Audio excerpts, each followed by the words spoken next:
Welcome to the From Burnout to Recovery show with your host, Dr. Kate. This is where your journey to burnout recovery starts.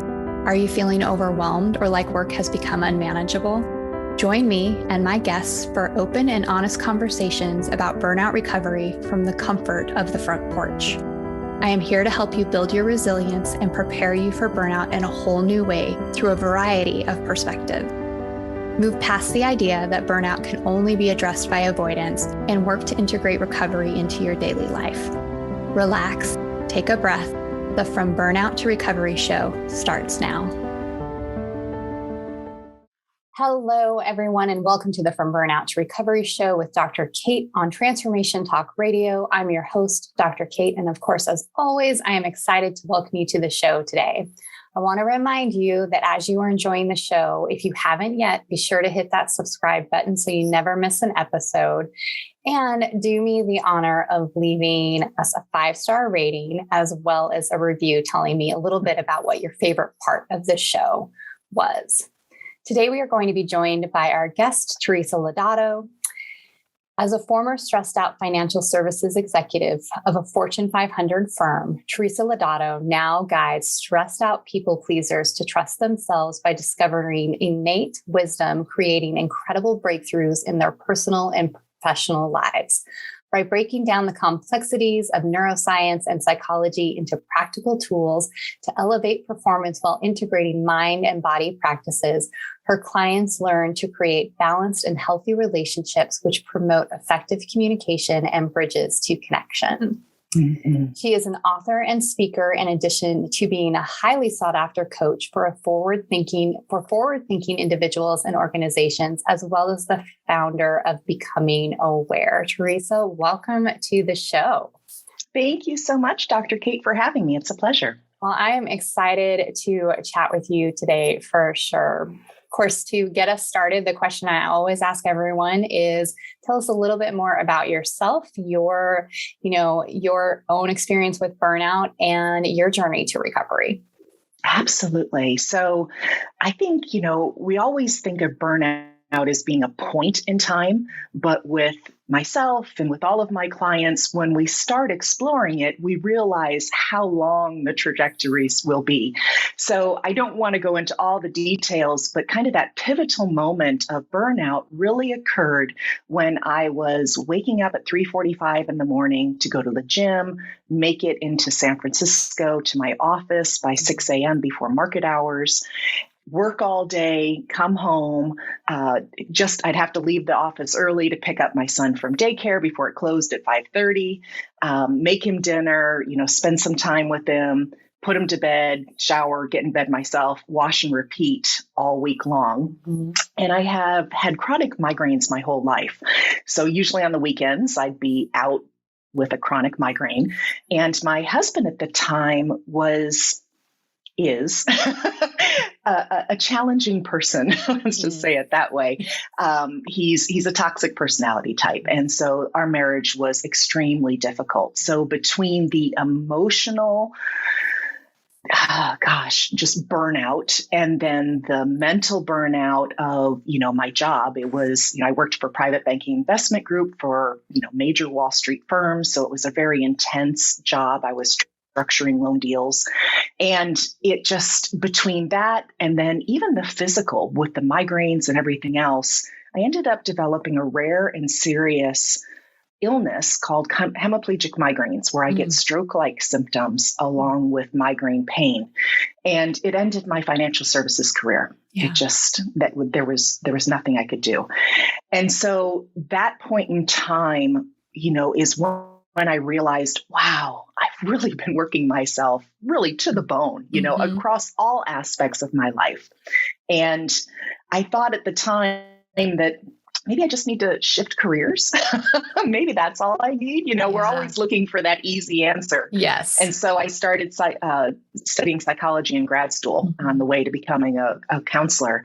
And my illness prevented me from completely finishing. So that's my story and how I got here. And so my journey from that point on is really my journey of becoming aware, which is why I named my company me that, because it was that really healing integration journey of learning how you recover from burnout so that I don't suffer it again. Mm-hmm. Yeah, that's, I think that one piece that you brought up right at the very beginning when you started talking is that, often we think about burnout being kind of like this pinpoint in life, but those of us who have experienced it or have worked with folks that are experiencing it realize that it's really kind of this almost like this long range happening, right? This extended happening. And the pinpoint is kind of like the breaking point that I think a lot of us have found in those kinds of things. So when you were like hit the breaking point, what were some of the first things that you first started doing for yourself as you like became more aware? Absolutely. So I think the first thing that hit me was that my identity was tied up in what I did for a living. For 20 years, I worked in financial services. That is who I was. And I think the first thing that I needed to do, or that I did, was to kind of disengage with that alternative self, that alter ego self, right? And really get in touch with who I am authentically. And really lean into that person, that Teresa, not Teresa, the financial advisor, not Teresa, the, assistant vice president, it was Teresa, not even Teresa, the mom, or not Teresa, the wife or anything. It was, who am I at this really deep level? And that took some time because I was so tied up in these identities, these masks of who I am and who I was, that it just took some unfolding. It took peeling back all of those layers to really discover who I am at that core level. And, once I was able to do that, it provided me that mind, body, soul alignment. And once you're in that full alignment and you're fully living your values, I think so many of us forget what our values are in life, or our values get misplaced.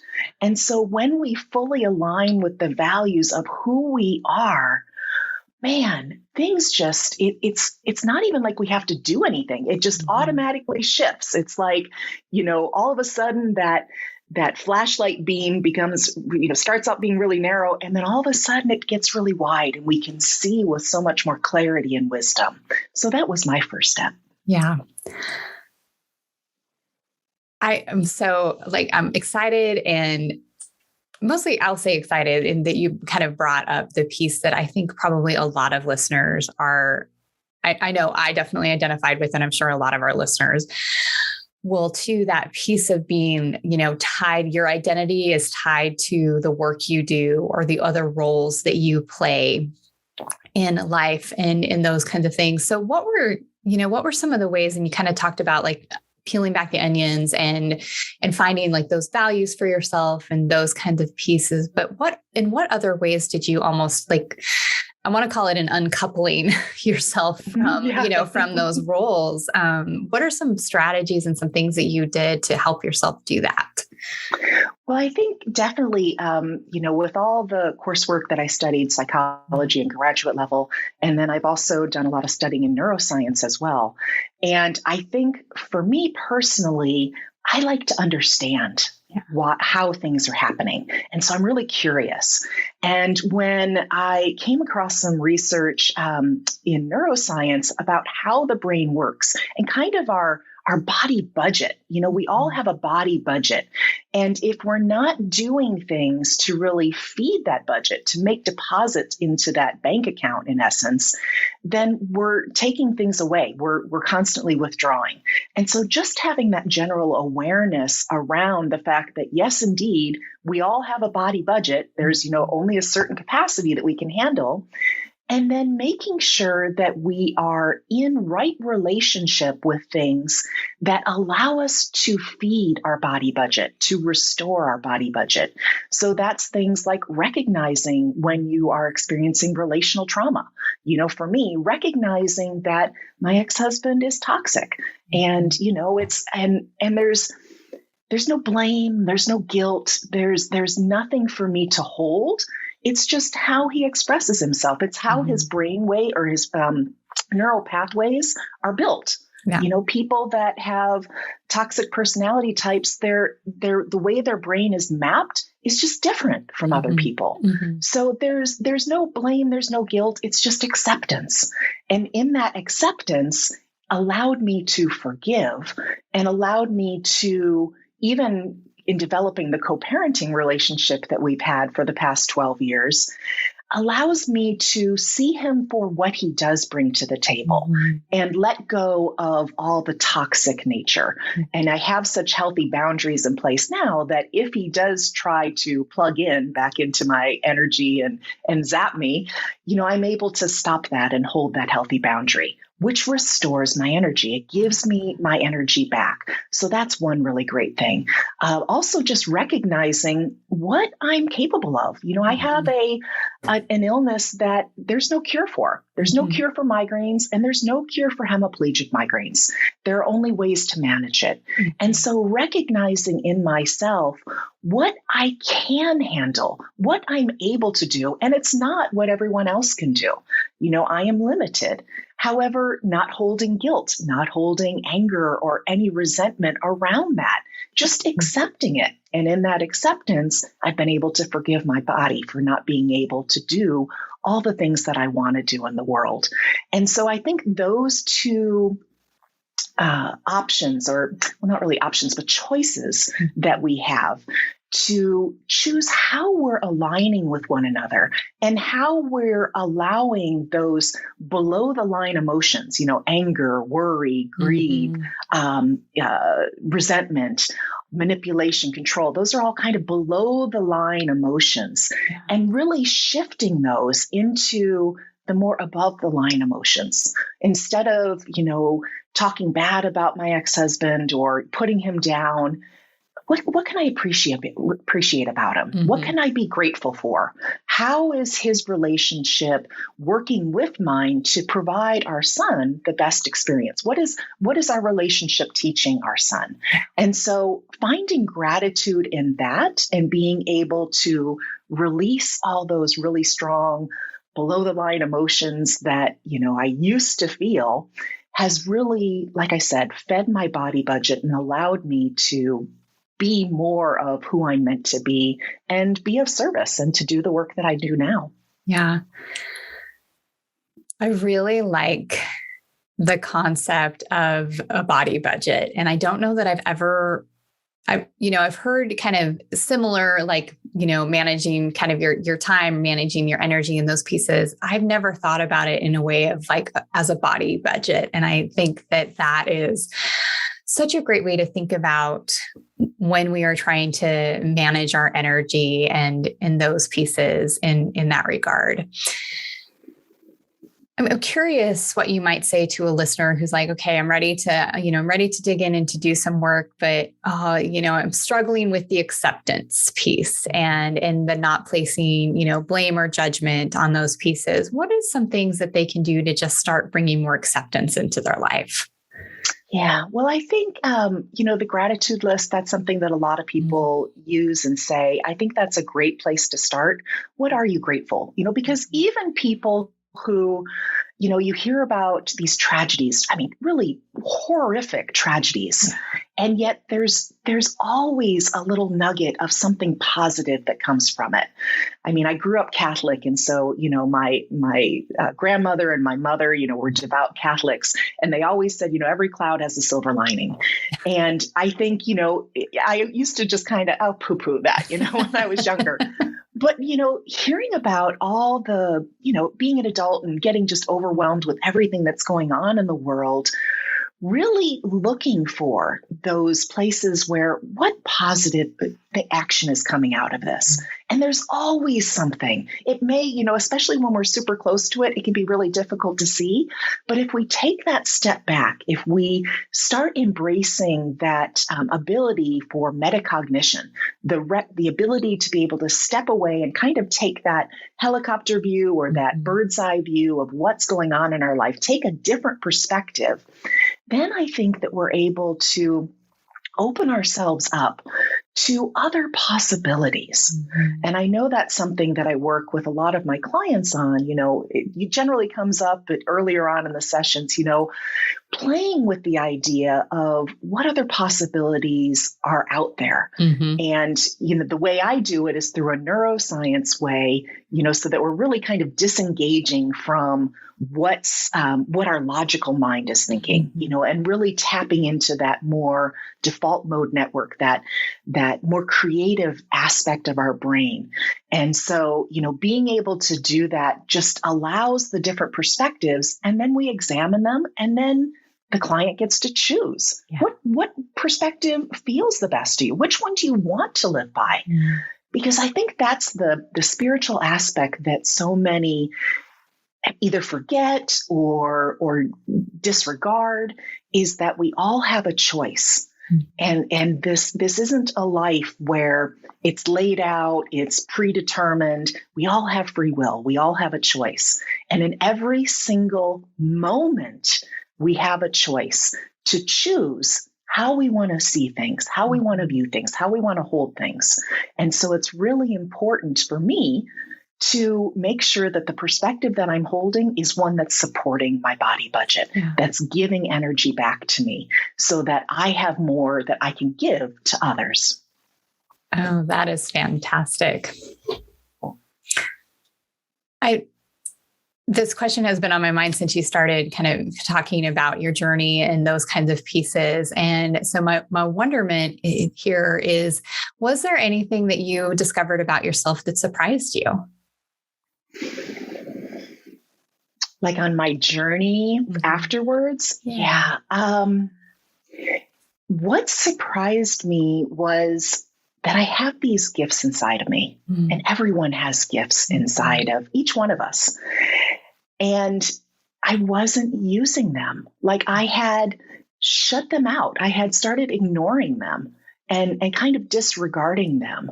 And a big part of it was because my ex-husband doesn't share the same spirituality that I do on many different levels, because even though I was raised Catholic, I don't consider myself, a Catholic. I consider myself more spiritual these days. But it was that rediscovery of my gifts, and then learning to trust those gifts was the biggest gift of all, I think. And the thing that just amazes me is how I had forgotten how to trust myself. And that's such an important element. And, I've talked about this before, but no matter who comes to me as a client, and even in my friends and family relationships, everything boils down to learning to trust. We have there's that saying, your trust must be earned. You've got to earn my trust, or, if you lose it, blah, blah, blah. And it's like, no, it's a skill. It's a skill learning how to trust yourself, especially. And when you learn to trust yourself and you really are in alignment with your mind, body, and soul, and you're listening to your body, that is, I think, key, especially for people that are prone to burnout. Listen to your body. Even in relational trauma, listen to your body. Your body will tell you everything you need to know.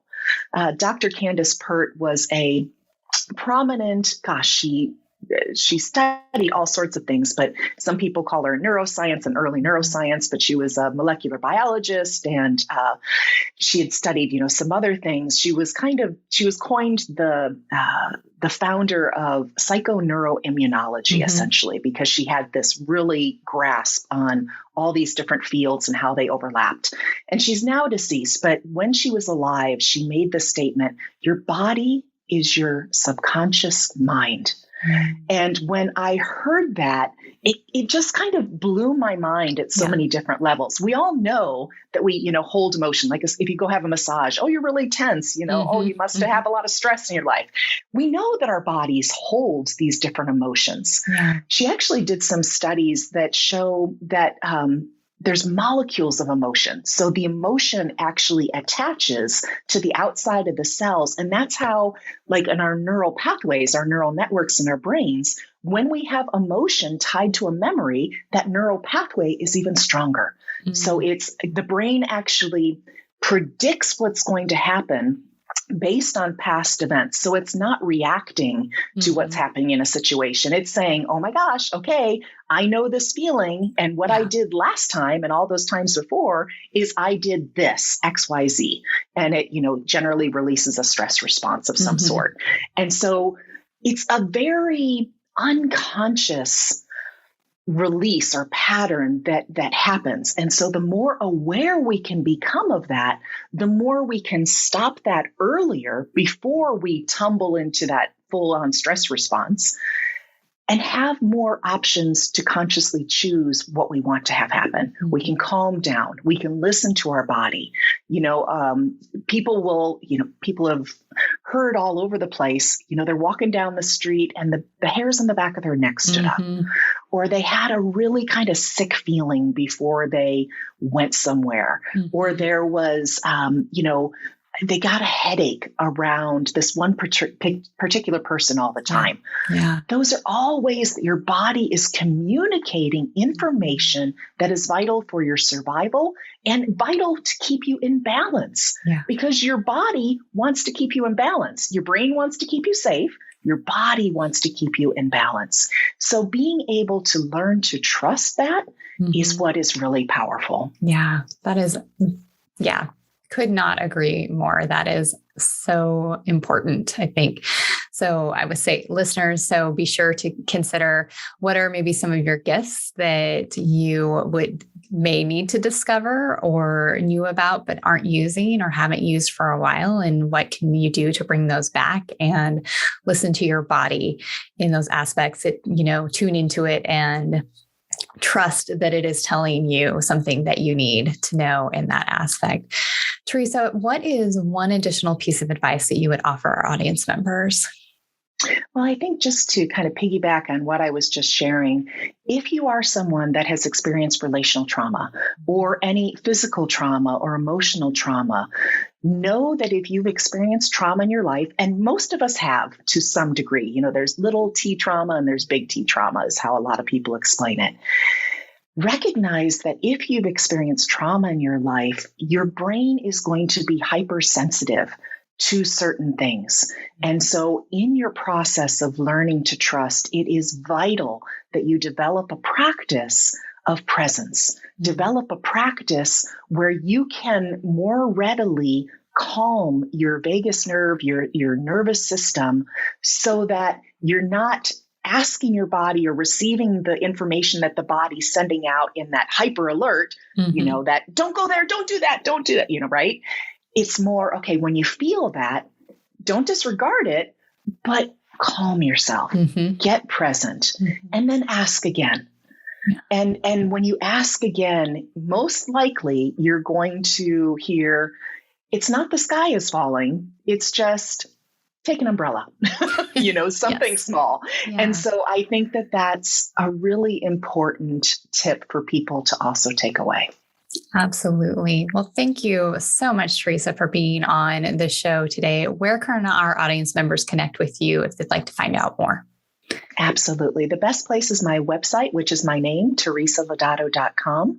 And on the Contact Me page, you can find information. I'm on the OWL app, which is an app that has tons of experts across various industries, anywhere from doctors, actors, coaches, therapists, all sorts of people are on that app. And I'm one of the featured experts there.